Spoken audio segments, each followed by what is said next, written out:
Welcome to episode 3 of Le Pod. I'm Ewan Thomas, as ever. I'm joined by Ricky Lambert, Matt Letizia, and today we're talking all things teammates. And you'll note there's an extra person on the sofa, teammate of yours, James Beattie. All right, Beats, we're going to start with a couple of apologies. We always have to do this, don't we? Apology to you to start with, because we kind of stitched you up on one of our episodes where you thought Matt was going into jungle and you were quite... What's the word? Keen. Excited. He was quite keen for me to go in there, yeah. We had to bleep you out quite a lot, and that was being cut. So I'd like to apologise to you for stitching you up. Yeah. And then you don't have to apologise for your language whatsoever. We quite liked it, but you can if you want. I was quite reserved, actually. I texted you first, because I knew there was something wasn't right. But then as soon as I heard his voice, then I thought, oh, yeah, well, it's Tiz. All right. He wouldn't do anything like that to me, would he? You look keen for him to do it, though. Yeah, I think he'd be great on there. And I can't remember. I think he'd be really good. And then what did you say? People wouldn't think I was lazy. I said, well, we probably already know that anyway. Maybe not so much now, but, you know. We remembered what you said. I think here comes a bleep machine. It was get in there, lad. Eat some insects. Or something like that. That was a really good Northern accent as well, wasn't it? Well, he's not doing it, hence he's here. Although we might try and stitch up Bridgie later. We might do a little FaceTime call. We haven't told you about this, but maybe because he's... Oh, really? Does he still think you're doing it? Well, it's on telly now, so if he doesn't know... No, because people go in late, don't they? Did in the jungle. All right. Did you tell him that you wasn't doing it last week? I thought... So, Ricky, good response from the first couple of Le Pods? Yeah, I think they went well, to be fair, mate. I've watched them back, and yeah, I think they've done a good job with them, and yeah, I'm having fun doing it, mate, so yeah, it's good. Yeah. Oh, you watched them, have you? Yeah, I have, mate, yeah. Were they any good, yeah? All right. Intently. All right. I've been a bit busy. I haven't quite got round to listening to it. Well, you've been doing your Harry's Heroes. We have, yeah.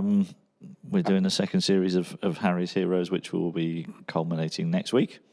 And probably won't go out until kind of just before the Euros, I think, is the plan for Harry's Heroes 2. Been going all right, though? You haven't played the final game yet, have you? We haven't, training? No, we haven't. No, obviously I can't give you too many secrets, but yeah, training. I haven't quite lost as much weight as last time yet, but there's still time. Yeah, you're looking fit. Beats is looking fit. Yeah, he's all right. It's the same all the time to me. Side with Rick later Just a legend. Doing all his running for him later. Yeah. But you both enjoyed it, yeah? I think it went down pretty well. Good, yeah.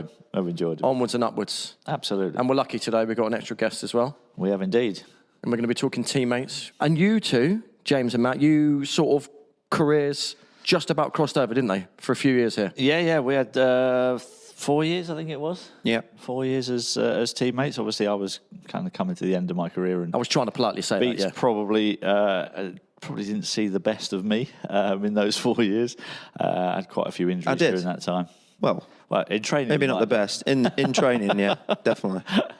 But yeah, and Beats was obviously a young lad, just come from Blackburn, and made a big impression on the club, and obviously went on to do terrific things. It was 25 goals, I think, was the 25 Premier League goals one season. Was it 25? 23 max. And that's a pretty impressive return in anyone's book. And obviously we also got on quite well as and the fact that we're still mates now, 20 years later, tells you that we got on all right when we played together.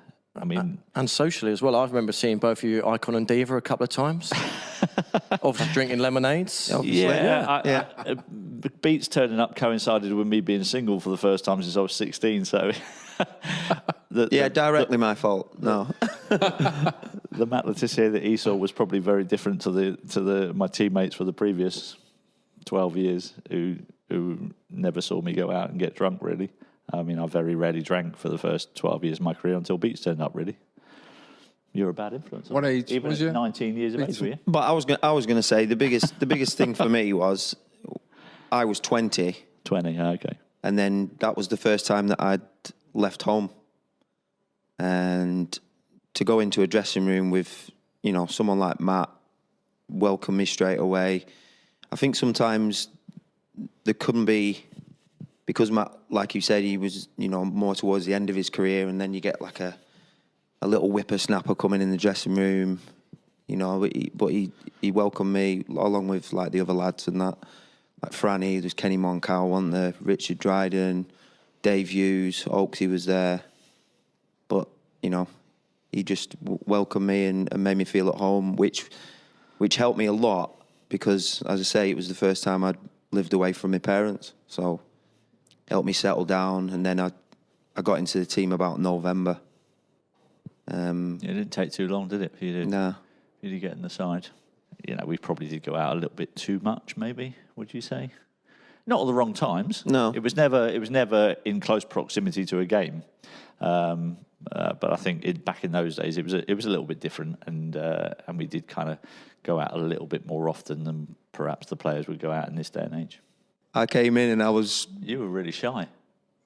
Was I? Yeah, to start with. Yeah, to start with. For the first few weeks. Yeah, because I think because you walked in, you was in the dressing room with, you know, such players of esteem, and I was a little bit like that when I first went in.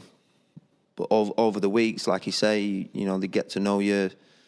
You train together, and you know, could you have anybody better to watch training? You know, his finishing.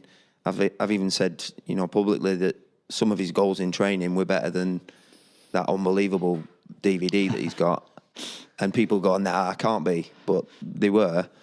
And it's a shame, actually, because every training session now gets filmed. Yeah, Don't it? Imagine that. 20 years ago, my reputation would have gone through the roof. It would have done, yeah. Loved the worldie in training.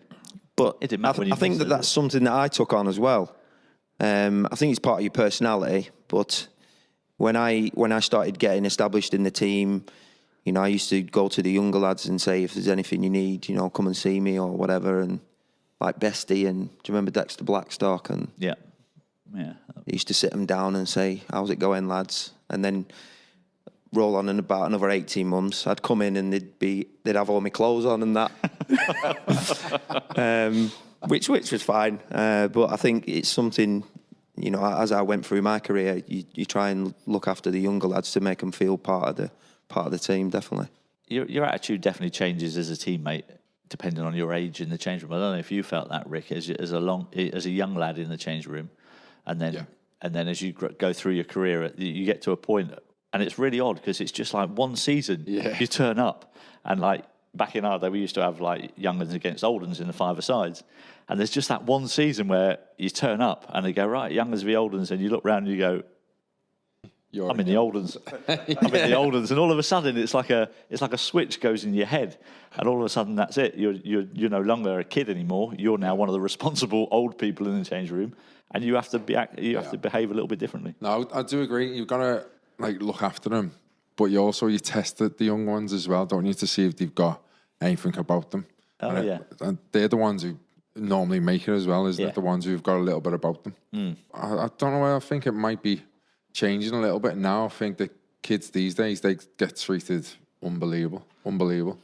And I don't know. I mean, when I was at Saints and like Ward Prowse and all that, they were great lads. I mean, dead respectful to the elders, and we had a great bunch of kids coming through. And like I said, we tried to look after them, but they all had something about them as well, and they could all take the banter, and no one shied away from it. And obviously, you could see the ones who come through. It was about 4 or 5 of them at Saints at that time.